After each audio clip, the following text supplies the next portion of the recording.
Federica Donà, associazione La Tartaruga, Sì, dico bene? sì.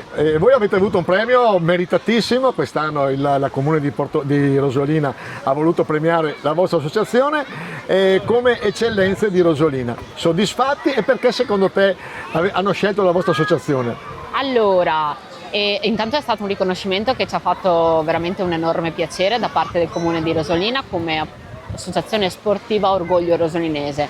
Noi ormai sono 6 anni che operiamo nel Comune di Rosolina e siamo partiti come una piccola scuola SUP, ok? Quindi stand up paddle, e un po' alla volta abbiamo aumentato le nostre attività, dal nuoto allo yoga, alla camminata sportiva, facciamo idrochinesi, facciamo l'acqua gym, per cui ad oggi abbiamo oltre 300 iscritti nella nostra associazione sportiva. Ci diamo da fare su tutti i fronti, sia sul fronte turistico che sul fronte paese, e quindi credo che insomma in qualche modo ce lo siamo meritati e abbiamo insegnato tantissimo a nuotare ai nostri bimbi piccoli, proprio dai 2 mesi fino ai 70 anni e oltre. Ed è una cosa che ci fa molto piacere, forse anche perché io e Carlo siamo bagnini e quindi vediamo quello che succede sulle spiagge, ci sta a cuore il fatto che i bambini possano imparare a nuotare.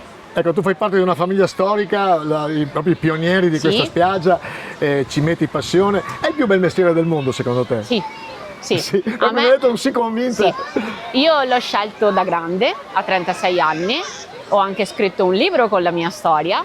E io quando sono davanti al mare, nonostante debba sempre essere attenta, è il mestiere più bello del mondo e questo me lo ha insegnato il mio papà, il mio nonno e il mio bisnonno prima. Grande Federica, grazie. Grazie, Complimenti. grazie.